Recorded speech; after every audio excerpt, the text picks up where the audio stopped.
அனைவருக்கும் வணக்கம். Fair delimitation இதுதான் இப்போ பேசு பொருளாக இருக்குது.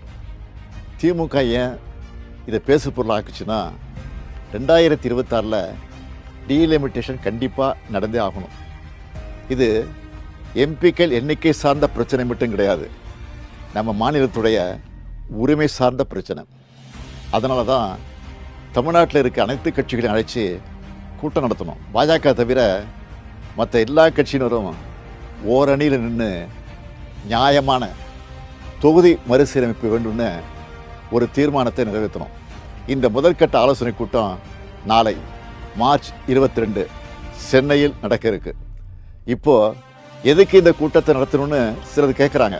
இந்திய நாட்டில் கூட்டாட்சிக்கான பொருளே இருக்காது, ஜனநாயகத்துக்கான மதிப்பே இருக்காது. நாடாளுமன்றத்தில் நம்முடைய குரல்கள் நசுக்கப்படும், நம்முடைய உரிமைகளை நிலைநாட்ட முடியாது. நம்மோட நியாயமான கோரிக்கைகள் நிச்சயம் வெற்றியடையும். நம்மோட இந்த முன்னெடுப்பு இந்தியாவை காக்கும். நன்றி, வணக்கம்.